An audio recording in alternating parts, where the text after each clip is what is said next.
Bienvenidos a la jugada financiera. Entrenamiento de bolsillo. Con Gaby González y Neri Rueda. En el 1670 AM. Radio Anáhuac. Amplía tus sentidos.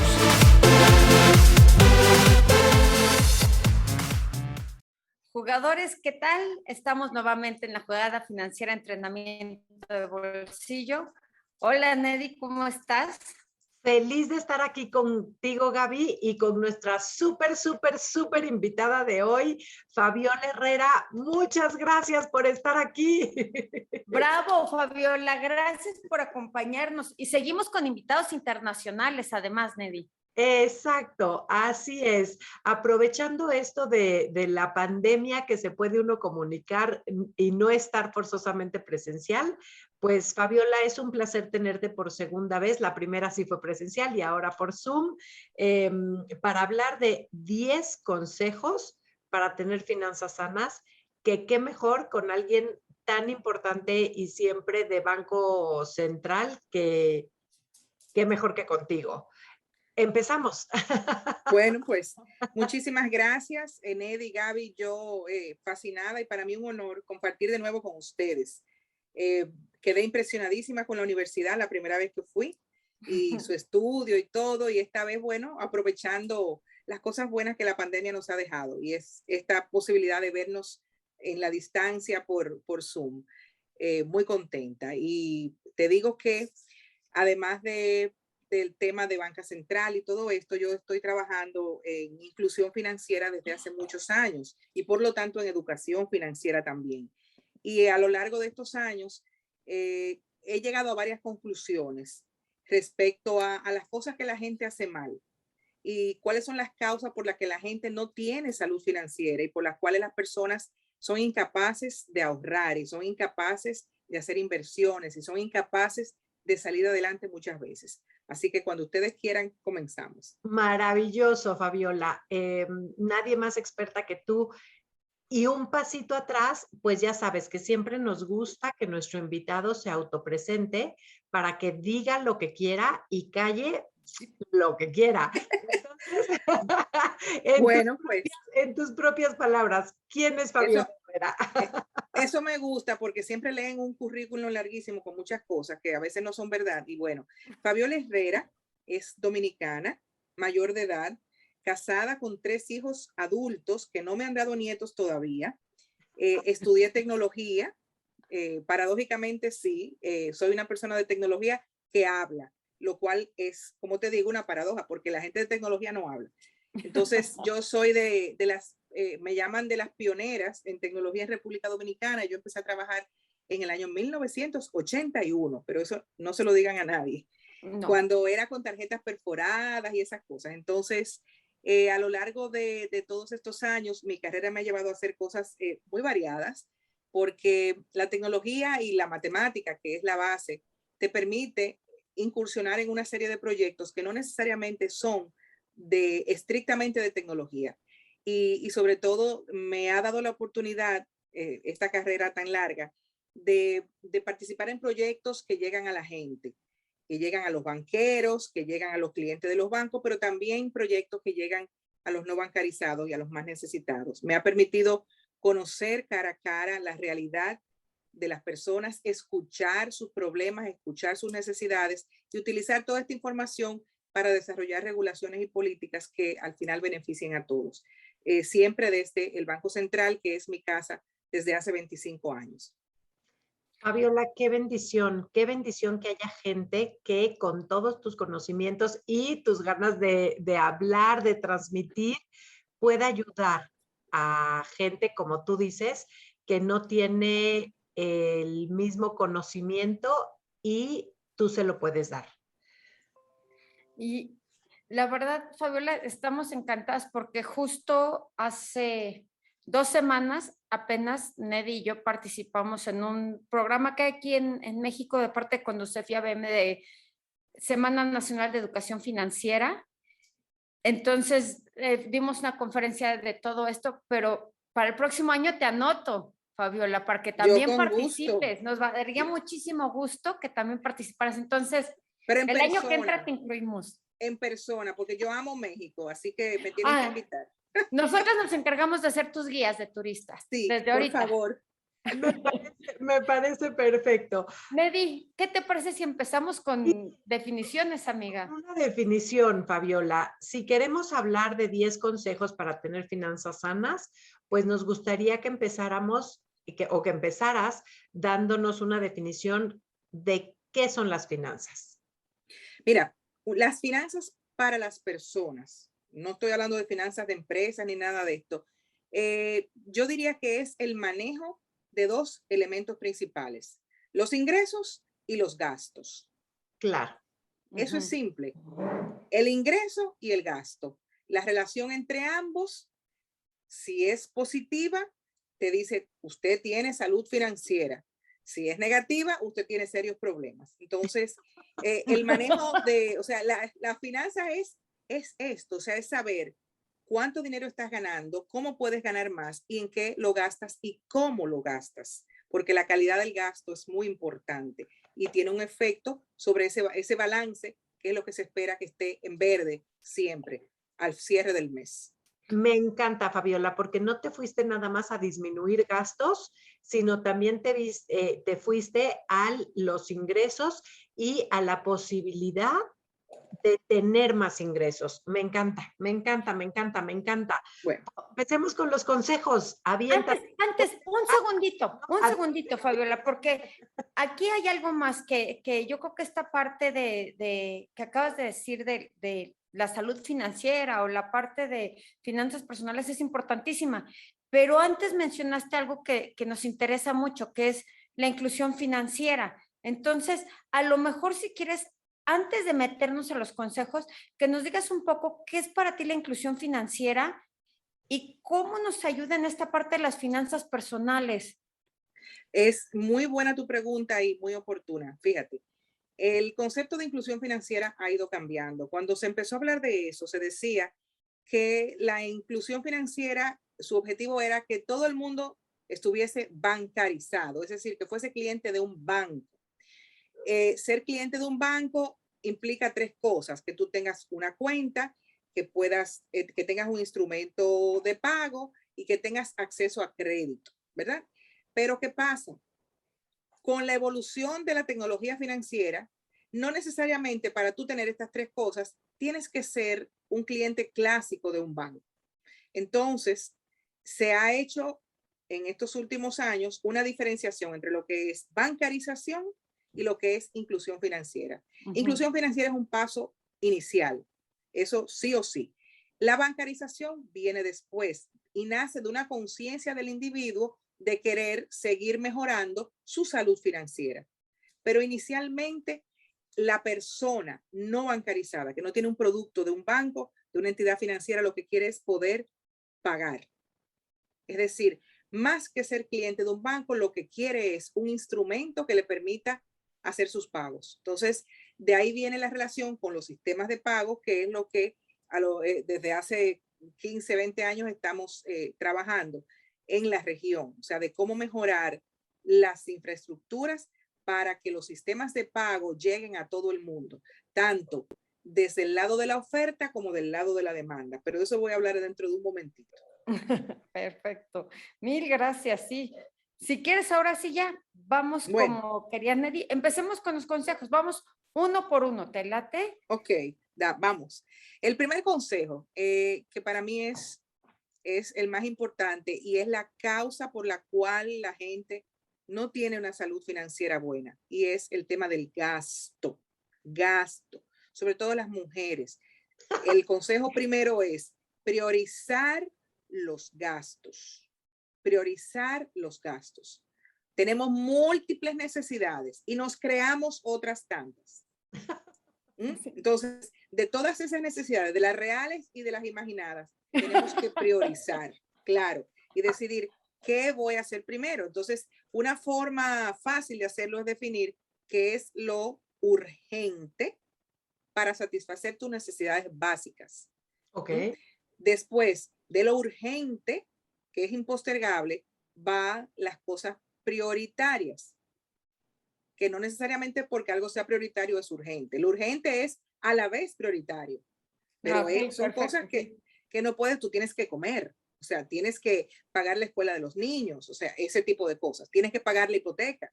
Entonces, después de estas dos categorías, viene la tercera categoría, que es lo que a mí me gustaría. Las cosas que son commodities, que no son necesariamente ni urgentes ni prioritarios. Lamentablemente, la gente no hace este análisis y se lanza por impulso. Sí. ¿Mm? Y entonces, ahí engancho con el segundo consejo. Ok. Que Ahora, está, un segundito, quiere, un segundito. ajá, A ver, Fabiola, nada más rapidísimo. En esto de los gastos, ¿tú sí. qué tanto aconsejarías o cada cuánto crees que valga la pena revisar nuestras prioridades? Porque a lo mejor nos van a decir, ay, a ver, Fabiola, sí, yo te entiendo, pero a lo mejor no son las mismas prioridades a los 30, a los 20, a los 30, a los 40. ¿Tú cada cuánto recomendarías que se revisaran cómo tenemos categorizados estos gastos? Yo creo que eso debe revisarse anualmente, porque Ok. tampoco todos los meses vamos a estar en esto. O sea, se supone que a lo largo de un año tus prioridades se mantienen bastante estables, a menos que en ese año, por ejemplo, te cases o te nazca un hijo. Entonces ahí hay que reajustar. Pero ya tú sabes al inicio del año cómo viene ese año, tienes una idea, excepto en el 2020, porque ese año fue, ahí no había manera de predecir lo que pasó. Eso No. fue un black swan en sentido negativo. Eso. Definitivamente, y por eso seguro conforme avancemos vamos a ver la importancia del ahorro, porque si lo hubiéramos tenido muchas personas, entonces hubiera ese parteaguas histórico de marzo del 2020, tal vez hubiera sido menos dañino. Sí, exacto. Ese lo tengo y lo tengo doble en dos formas distintas. Pero voy al segundo. El segundo es cambiar el chip mental sobre los gustitos. ¡Uy, buenísimo! ¿Por qué? Porque luego de que priorizamos los gastos y que generalmente nos vamos a la tercera categoría, que es la que no necesitamos, esos son los famosos gustitos, que es porque yo me lo merezco, porque Sí. yo trabajo para eso y porque yo puedo. Pero ojo y cuidado, porque ese gustito tú te lo puedes dar de dos formas, con deuda o con ahorro. Y el 95% de las personas se dan los gustitos con deuda, es decir, con tarjetas de crédito. Exacto. Entonces, el chip mental tenemos que razonar y que tenemos que cambiarlo. O sea, ¿qué nos enseñó la pandemia? Lo que tú dijiste hace un momento. Y ese es tal vez el último de los consejos, que lo dejé de último, porque es una frase muy famosa en toda Latinoamérica. Pero nosotros tenemos que cambiar ese chip de que yo me merezco las cosas y de que yo necesito las cosas. Yo pienso que un poquito de sacrificio, que un poquito de autocontrol es necesario en estos momentos. Y ese cambio de chip nos permite ver las cosas de una forma diferente. Yo no sé si el hecho de no poder ir a tiendas físicas y de comprar en línea ha sido bueno o malo. Tal vez para algunas personas ha sido malo en el sentido de que compran con más libertad y gastan más con deuda, es decir, con tarjeta de crédito por internet, que cuando iban a una tienda física. Había que movilizarse, había que probarse las cosas, había que elegir, había una persona ahí que te atendía y tal. Es decir, hay dos tipos de gente: el que le ha ido muy bien en el sentido de que puede comprar más, aunque eso no es bueno porque está gastando más en los gastos de tercera categoría. Porque, ok, yo estoy en pandemia, necesito comprar una coladora de café porque se rompió la que tenía, pero entro a la tienda virtual y además de la coladora de café digo, ay, qué lindas esas tacitas, o mira esas cucharitas, o mira tal cosa, y acabo comprando una enormidad de cosas que no necesito, que no son urgentes ni son prioritarias, sino que son un antojo, un gusto. Entonces, ese sería el segundo consejo, cambiar ese chip mental. O sea, estar consciente de que tú lo que estás es endeudándote, que tú no estás gastando ahorros, sino que te estás endeudando. Ambas cosas son malas, pero el endeudarse es peor todavía por algo de la tercera categoría. ¿Mm? Claro, por supuesto, Fabiola. Y bueno, tan solo este consejo nos daría para 5 programas. Sí, yo pienso que sí, yo pienso que cada una de estas cosas son tan necesarias. O sea, nosotros estamos hablando de educación financiera y cuando vamos a los sitios y sobre todo con los maestros, que es con quienes estamos mayormente interactuando, los maestros del país completo con el tema de educación financiera, para que ellos sepan lo que se va a poner en el currículo escolar sobre el tema. Y ellos te cuentan sus historias. Y por ejemplo, te enseñan las tarjetas que tienen, porque tienen muchas tarjetas de crédito que los bancos les dan. Y entonces tú le dices, si la usan todas y te dicen, no, es que ya no sirven. Pero ¿cómo que no sirven? Se vencieron. No, es que ya no pasan. Pero eso es triste. O sea, eso es terrible. Esa persona está endeudada con el peor tipo de deuda, que es la deuda de tarjeta de crédito.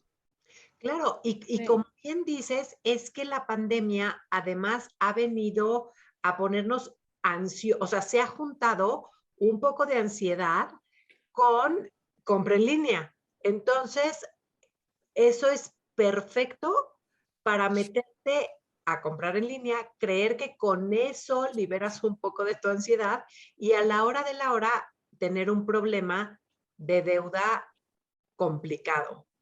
Exacto. Que no lo crean, se nos fue el primer bloque. Vamos a una pequeñita pausa y regresamos. Jugadores, mil gracias por estar de nuevo aquí en el segundo bloque de la jugada financiera. Hoy con Fabiola Herrera, hablando de 10 consejos para tener finanzas sanas. Fabiola, el primer consejo fue priorizar los gastos. Hablabas de 3 categorías que eran ver lo urgente, ver lo prioritario y dejar al último los gustos. Y el segundo consejo fue justamente hablando de gastos, de gustos, perdón, hablando de los gustos, pues saber autocontrolarte. Lo cual está, exacto, dijiste cambiar el chip para poder gastar menos en esa tercera categoría, lo cual es complicadísimo porque se nos viene el internet junto con un poco de ansiedad y pues dices que la satisfaces y terminas endeudado, que dijiste que la peor deuda es la de tarjeta de crédito. Claro, porque tienen la mayor tasa de interés. Me encanta. Sí. O sea, y además con el agravante de que es una deuda revolvente. Es decir, si tú te limitas a pagar el pago mínimo, eso se va convirtiendo en una bola de nieve y tú acabas, lo que compraste lo acabas pagando a 3, 4, 5 veces el costo real por haberlo hecho con deuda. Y el otro día Gaby sacaba una tabla en donde decía que si realmente solo dieras el pago mínimo, te llevaría 20 años salir de la deuda original. 20 años, una barbaridad. Sí. Y entonces se cae en lo siguiente, y es que las personas, cuando su banco ve que está pagando pago mínimo y que se le está acumulando todo y que está llegando siempre al límite y necesita más límite, hacen 2 cosas. O te aumentan el límite, lo cual es bueno y es malo. Es bueno porque tu score crediticio mejora y ese es algo de ese es otro de los puntos, pero es malo porque si no te contienes vas a gastar mucho más. Entonces, tiene sus pros y sus contras. Y lo segundo que te ofrecen es un préstamo para consolidar tu deuda. Entonces, tomas un préstamo, limpias la deuda, tus tarjetas están en cero, ¿y qué haces? Las vuelves a usar. Claro. Entonces, o te ofrecen más tarjetas, que es lo peor. Exacto. Sí, exacto, porque las cancelas todas o las pones en cero, pero no las eliminas, no las anulas. Entonces, ahí están con saldo cero, las puedes volver a usar. Entonces, tienes ya un préstamo a 5 años para saldar la deuda de 5 tarjetas o 6 o las que tengas y luego entonces las vuelves a usar o te dan nuevas tarjetas, como tú dices, Gaby. Entonces, eso no es salud financiera, eso es muy enfermo. Es el cuento nunca acabar, Sí, Me la gustó. verdad. Y Salud financiera es enfermedad financiera. pero Sí. total. Entonces, el otro punto es que es muy importante, un consejito muy importante, y es tener un propósito para los ahorros. Me Hay gusta. gente que no se Sí, motiva a ahorrar, sino es ahorrar para algo. ¿Ok? Sí. Yo tengo una persona que es mi entrenadora, mi masajista y todo esto, y yo nunca la llamo, o sea, solamente cuando tengo una actividad que el vestido no me sirve. Claro. Entonces ella dice, entonces, usted nada más me llama aquí y se pone a sudar y empieza a moverse y a hacer ejercicio cuando tiene un vestido que no le sirve. Y yo la llamo 2 semanas antes de la actividad para la que el vestido me tiene que servir. Entonces, ella dice, bueno, por lo menos varias veces al año me llama y vengo a eso. Entonces, pasa igual con el ahorro. El motivo de yo hacer ejercicio es para que me sirva un vestido, y lo cual me hace sentir muy orgullosa porque no estoy comprando un vestido nuevo más grande, es el mismo vestido. ajá. Sí, pero con los ahorros pasa igual. Tú tienes que ahorrar para algo. Yo tengo un amigo que todas las monedas, todo el cambio que le dan, él tiene esos botellones de agua gigantes y él lo va echando ahí. Y el botellón tiene un letrero cada vez. Y él ahora, el letrero dice, para el viaje a Disney. Genial. Entonces, él está ahorrando todo el cambio. Cuando se llena el botellón, va al banco, lo pone en su cuenta y eso es para el viaje a Disney. Y vuelve y lo entra y lo llena de moneditas. Entonces, no necesariamente con moneditas, pero por algo se empieza. O sea, hay que establecer una cantidad que voy a ahorrar mensualmente para un propósito. Los viajes siempre motivan, pero fíjate que es ahorro para hacer un gasto. Pero está muy bien, peor es que te endeudes, que lo pagues con tarjeta. Entonces, otra motivación puede ser ahorro para una casa, ahorro para una remodelación, ahorro para un carro, ahorro para la universidad de mi hijo. Pero es tener una motivación y ponerla por escrito. Si lo vemos, si somos capaces de visualizar esto, estoy ahorrando esto para la universidad de mi hijo, y ya tengo tanto, motiva. O sea, ahorrar por ahorrar es, la verdad, es muy difícil. Tú tienes que tener una motivación que te obliga a tener ese dinero en esa cuenta y no tocarlo. Entonces, ese es el tercer consejo, tener un propósito, una finalidad para el ahorro. Y el propósito va a ir cambiando en el tiempo. Claro. Mira, uno de los motivos más importantes del ahorro es el tema del retiro. Sí, No todo el mundo tiene la posibilidad de tener una cuenta en un fondo de pensiones. No todo el mundo está en esto y mucha gente lo que tiene es el fondo de pensiones del gobierno, que es algo mínimo. Entonces, si tú tienes un sueldo ahora de, ponle, qué sé yo, en México, un sueldo promedio, ¿cuánto sería? 20,000 pesos, por ejemplo. 20,000 pesos mexicanos. Si tú te vas con lo mínimo, con el fondo de pensión mínimo, significa que a partir del momento en que te jubiles, el resto de tu vida tú vas a recibir mensual 5,000 pesos, Claro. que no te da para nada. Entonces, tú tienes que tener un ahorro complementario para eso. Y yo tengo muchos amigos que están ahora en una situación de que ellos son los padres de sus padres. sí. Es decir, sus padres son sus nuevos hijos. ¿Por qué? Porque esa generación no ahorró para jubilarse bien, para tener un fondo luego de su jubilación, luego de que terminara su vida productiva. Entonces, los hijos están manteniendo a los padres. Y eso nos debe enseñar a nosotros a ahorrar para no contar solamente con una pensión típica, sino tener un extra para no ser una carga para nuestros hijos. Entonces, yo pienso que esa es una de las mayores motivaciones para ahorrar. Claro, no, ser independiente y no darle problemas a los hijos. Genial, maravilloso. Y es, Oh, Dios. no te preocupes, es parte de. Con la razón. Sí, bueno, menos mal que no está pasando nadie por detrás en ropa interior, como en muchos casos Oye, en la pandemia. y a ver, Y de aquí seguimos con el siguiente consejo, Fabiola. Sí, el siguiente es tener un buen score crediticio. Ay, importantísimo. ¿Por qué tener un buen score crediticio? ¿Qué es un score crediticio? Un score crediticio es tu puntuación como usuario financiero, por decirlo así. Si tu score crediticio es alto, significa que tú te manejas bien en tus finanzas, que tus finanzas están saludables y que tú eres candidato idóneo para préstamos, para inversiones, para ofrecerte productos financieros novedosos, y te ayuda a una serie de cosas. Como por ejemplo, cuando vas a buscar un trabajo nuevo, si tu score crediticio es malo, porque lo revisan, esa empresa tendrá, tú sabes, dudas de si te contrata o no te contrata. Entonces, el score crediticio sirve para la vida, sirve para pedir visa, sirve para hacer muchísimas cosas. Entonces, tu score crediticio debe ser bueno, debe estar limpio.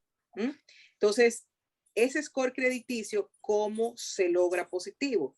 Es muy fácil. Date la pregunta, ¿y cómo puedes lograr tener un buen score crediticio? Pagando tus deudas a tiempo. Sí. Esa es una y teniendo inversiones, teniendo ahorros. Si tú tienes ahorros y pagas tus deudas a tiempo, tu score crediticio es bueno. Es sencillísimo. Es sencillísimo, así es. Pagando siempre, y la verdad es que el que paga desde joven lo poquito, después se va viendo cumplido con lo grande. Entonces es cosa de siempre pagar a tiempo, anteponer tu nombre, que tu nombre esté limpio y Exacto. haciendo buenas inversiones. Me encanta. Exacto. Así es, exactamente la reputación. Aquí va en juego lo único que tenemos realmente. Que es la reputación. Sí. ¿Qué es tu reputación? Aquí decimos, aquí, si tú caes, por ejemplo, en los buró de crédito, ya, es dificilísimo salir, porque si quieres una tarjeta o quieres abrir una cuenta, no puedes. O sea, los bancos, si te encontraron ahí, de que una vez hace 5 años tú quedaste debiendo 6 cuotas de la tarjeta o de un préstamo, es que no, es que aquí nuestro actual superintendente, que tenía un programa antes de ser superintendente de bancos de estos temas de salud financiera, decía, los leprosos bancarios. Los leprosos bancarios son todas aquellas personas que cayeron en un buró de crédito y que no les abren una cuenta. Entonces, ¿qué sucede? Hoy en día, cuando tú tienes un empleo nuevo, te piden tu número de cuenta para poder pagarte el sueldo. Si tú no eres capaz de abrir una cuenta, no vas a conseguir ese empleo. Sí, entonces, es acá en México el buró de crédito es lo mismo, pero todo el mundo está y el score puede ser muy bueno o muy malo. Entonces, aquí sí se presenta para todo, ya lo que les comentamos en algún momento, que vale la pena porque es tu primer paso al mundo y a toda la parte financiera para que tengas acceso. Empezamos con algo muy sencillo de tarjeta de crédito, luego nos podemos ir a un crédito para comprar un carro, crédito hipotecario, de estudios en el extranjero. La verdad es que el tener un mal score crediticio te afecta en muchísimas cosas. Sí, exacto. Aquí es igual, pero cuando yo digo caer es que estás mal. Sí, claro. O sea, ya. Si saliste ahí en rojo, sí, ni no el empleo fácil. vas a conseguir. Entonces, eso es lo que llaman los famosos leprosos bancarios. Entonces, a raíz de eso, hubo un banco que decidió ofrecer cuentas a ese tipo de personas y darle la oportunidad. Pero eso es todo un mundo. Bueno, siguiendo con los consejos, y aquí voy a poner 3 que tienen que ver con tecnología, que es lo que manejo. Ajá. Lo primero es, no todo lo que brilla es oro. Cuidado con los esquemas piramidales. Sí. Sí, nosotros hemos tenido casos aquí en el país últimamente de esquemas piramidales con criptomonedas. O sea, esquemas Ponzi que te prometen ganancia rápida y 10 veces lo que te ofrece una entidad financiera tradicional, y tú te metes en ese esquema, cobras el primer mes, cobras el segundo mes y el tercer mes se desaparece la persona y no vuelves a recobrar tu dinero jamás. Jamás. Entonces, para tener salud financiera, un consejo es tener mucho cuidado con los esquemas piramidales, porque no todo lo que brilla es oro. Entonces, estos son consejos, como yo les dije hace un momentito, tal vez un poquito atípicos, porque son consejos que los he ido, ustedes me dijeron 10 consejos y yo me quedé pensando, ¿qué yo le puedo decir a la gente que no sea lo típico y que se base en la experiencia que yo he tenido? Entonces salieron estos 10. El siguiente es, después de esto, de tener cuidado con los esquemas piramidales, les digo lo siguiente: usar el menos efectivo posible. Uy, Vienen dos que están muy alineados. Este es el primero: usar el menos efectivo posible. ¿Por qué? Porque yo no sé qué es lo que sucede en el interior de las carteras. El efectivo se desaparece. sí. O sea, es una cosa impresionante. Es decir, tú de repente sacas 1,000 pesos y a la media hora no tienes nada y no sabes en qué lo gastaste, no queda rastro. Entonces, este consejo lo ato con el siguiente, y es confiar en la tecnología. Los pagos electrónicos son fáciles, son seguros y funcionan.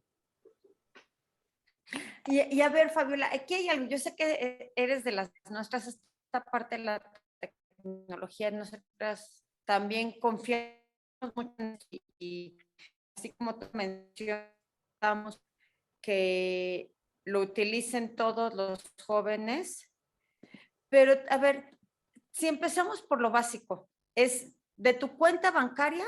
Primero sería que todos tengan una cuenta bancaria para que puedan tener este tipo de aplicaciones, ¿no? Pueden tener una cuenta bancaria o pueden tener una cuenta de pagos. Para tener una cuenta de pagos no tienes que ir a un banco, puedes hacerlo con una empresa fintech o con un banco, pero con acceso digital. Ajá. Y yo te voy a decir, la pandemia nos ha enseñado que no hay tal cosa como analfabeto tecnológico. O sea, mi papá tiene 83 años y mi papá ha aprendido a manejar en el teléfono el internet banking, ha aprendido a hacer Zoom, ha aprendido a usar el WhatsApp, tiene hasta Instagram. ¡Ve, divino! Entonces, estas cuentas de pago se abren de una forma muy fácil y se pueden alimentar. La puede alimentar un tercero o la pueden alimentar ellos mismos desde su cuenta bancaria o ir a un punto, un subagente bancario, como le llaman ustedes, un corresponsal, Sí. no bancario, y hacerle un depósito acá. Pero ya ellos se están acostumbrando a pagar con instrumentos de pago, con tarjetas y con aplicaciones desde los móviles.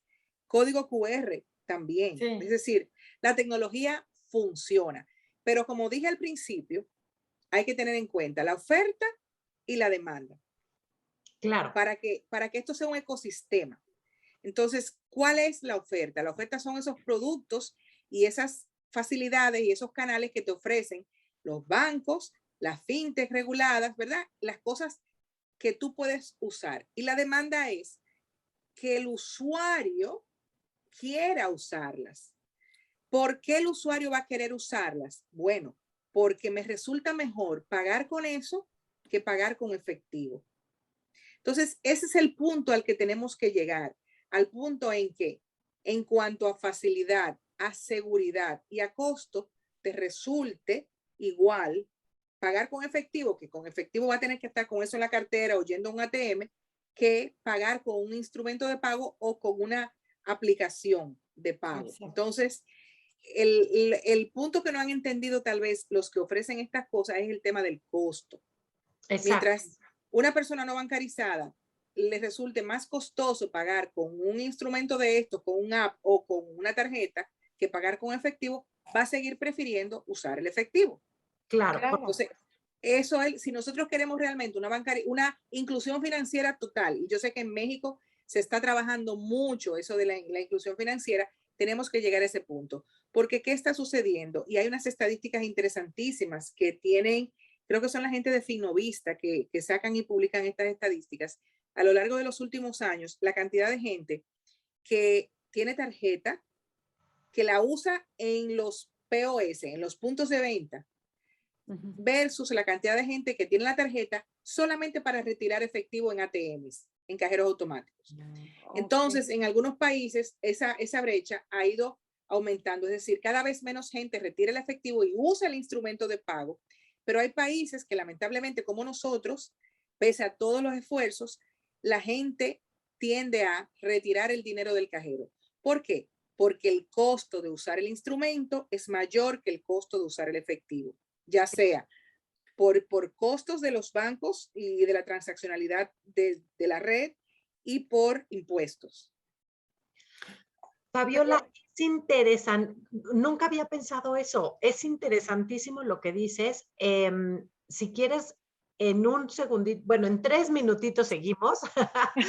Aunque no lo creas, ya se nos fue el segundo bloque, entonces hagamos una pausa y regresemos al tercer bloque en 3 minutitos. Ya estamos de vuelta, seguimos aquí con Fabiola Herrera hablando de 10 consejos para tener unas finanzas sanas y rápidamente, para no quitar mucho tiempo, consejos anteriores, tener un buen score crediticio, también hablamos un poco de tengan cuidado, no todo lo que brilla es oro, es decir, todos estos esquemas piramidales que les ofrecen maravillas, no los compren, no se metan. ¿Por qué? Porque mientras no conozcan bien qué está pasando, cómo funciona, que pierdan. Y los siguientes me encantaron, que es usar lo menos posible efectivo, que nos vayamos más a todo lo que es la tecnología y que confíen, ¿no? Yo creo que esa es otra parte importante, Fabiola, que confíen en estas instituciones, que sepan que están de su lado, que yo creo que es lo que nos falta muchas veces, que mientras, como decías, mientras exista un costo mayor por el uso de estas tecnologías que por disponer de efectivo, la gente no lo va a querer usar. Entonces, aquí es un reto no solamente para las personas, sino también para todas las instituciones que están detrás, la verdad. Claro. Es así. Pero si quieres, Paola, seguimos, perdón, Fabiola, seguimos porque tenemos todavía pendientes. Sí, me faltan los 3 finales, ya van 7. Entonces los 3 finales creo que son para recordarlos y sobre eso quisiera que, o sea, podemos ahí abundar un poquito. Sí. Uno de ellos es, y este refuerza, estos 3 vienen a reforzar parte de los que ya se han hablado. Uno es la diferencia entre gastar porque puedo o gastar porque quiero. Sí. Entonces, ahí volvemos a lo mismo. Yo como mujer, y vuelvo al tema de los gustitos y al tema del cambio de chip, y veo que en mi cuenta tengo dinero y tal, y digo, voy a usarlo. ¿Realmente yo necesito esto o yo estoy tratando de demostrarme a mí misma o de demostrarle a otras personas que yo puedo gastar? Hay un tema importante aquí y es el tema de la autoestima. Mucha gente tiende a gastar lo que no tiene porque necesita subir su autoestima, es decir, sentir que el otro me admira porque yo puedo gastar y eso me sube la autoestima. Es un tema psicológico profundo. O sea, todo el tema de los pagos tiene alrededor unos temas psicológicos que son duros, porque es que el patrón de consumo de la gente está muy atado a cómo se siente y a cómo se percibe a sí mismo. Entonces, también hay mucho de presión de los pares, mucho peer pressure con el tema de los gastos. Entonces, y eso lo vemos desde la escuela. O sea, los niños sienten que no son aceptados por el grupo si no tienen el mismo patrón de gastos que el resto del grupo.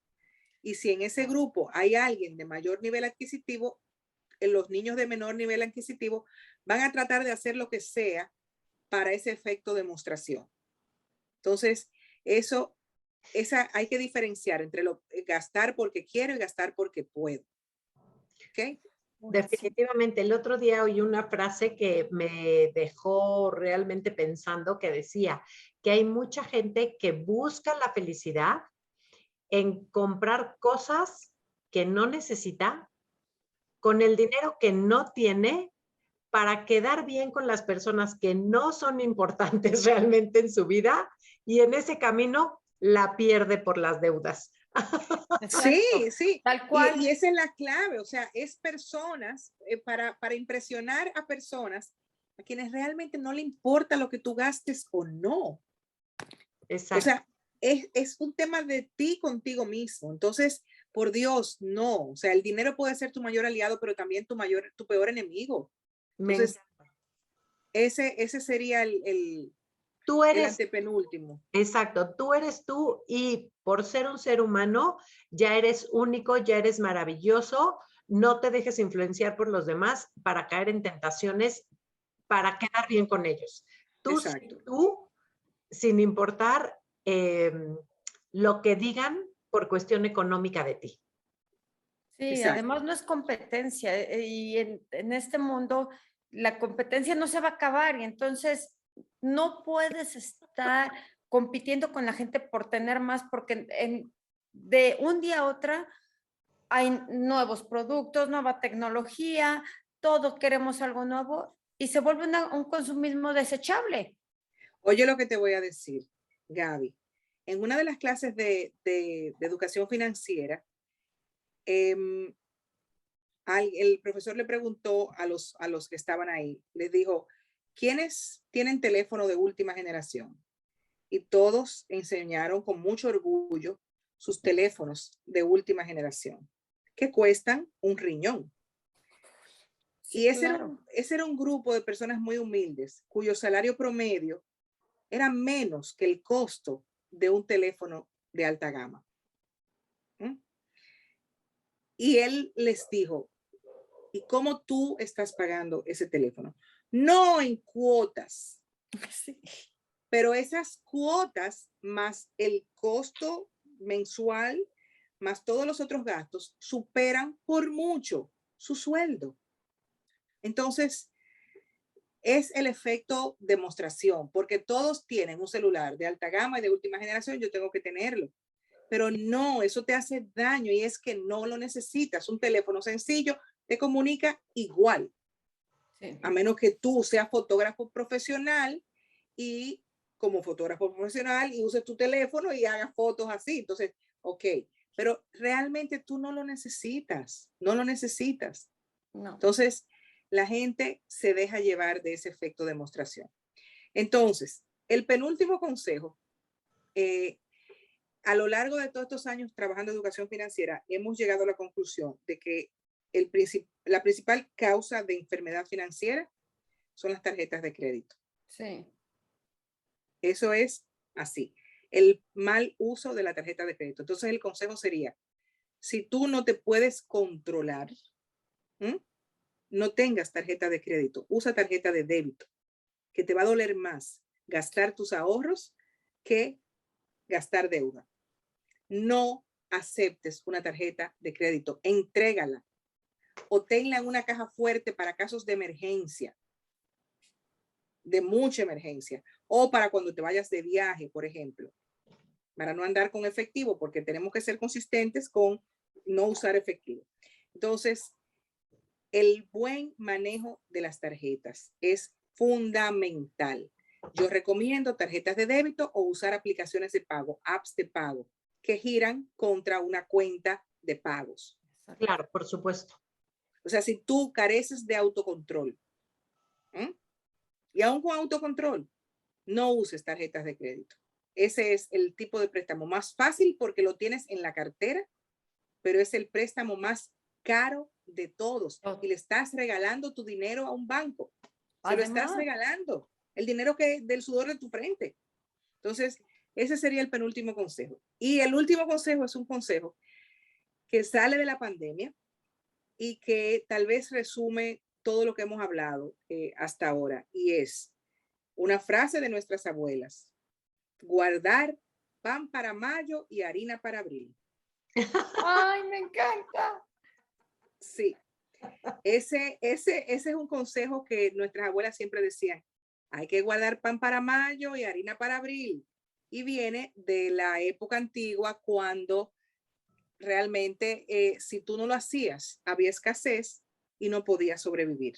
Y sobre todo en los países fríos con inviernos inclementes, tú tenías que tener esa reserva de cosas para pasar esa temporada. Entonces, guardar pan para mayo significa que tienes que tener tu colchón de protección. No puedes vivir sin ese colchón. Y esa es una frase que pega, y esa es una frase que nosotros usamos mucho en educación financiera porque la gente la recuerda. Guardar pan para mayo y harina para abril. Porque siempre va a llegar la época mala, la economía es cíclica. Tú no vas a estar en una bonanza permanente. Tú no siempre vas a tener el mismo ingreso. Entonces, tienes que guardar pan para mayo porque las enfermedades no avisan. Miren la pandemia. ¿Cuántas personas se quedaron sin trabajo en la pandemia? Claro.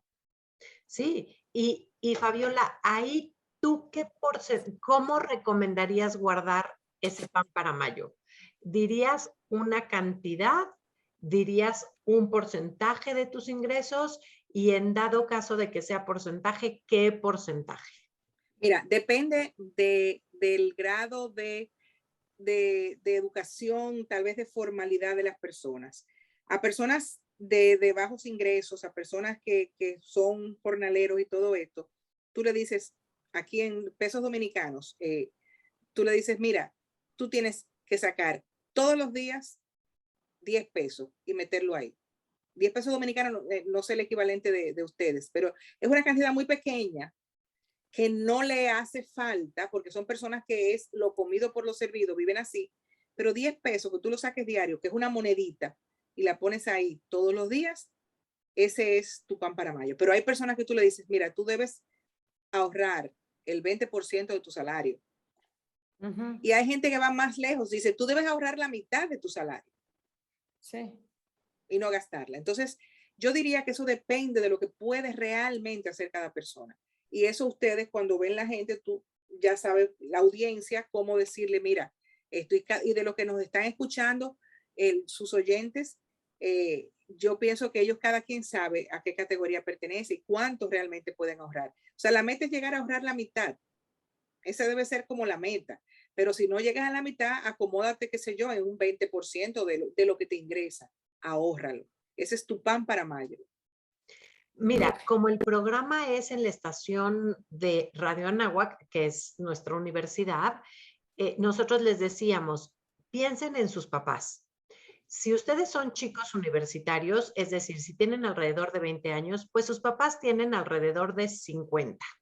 Eso quiere decir que sus papás más o menos llevan 30 años trabajando.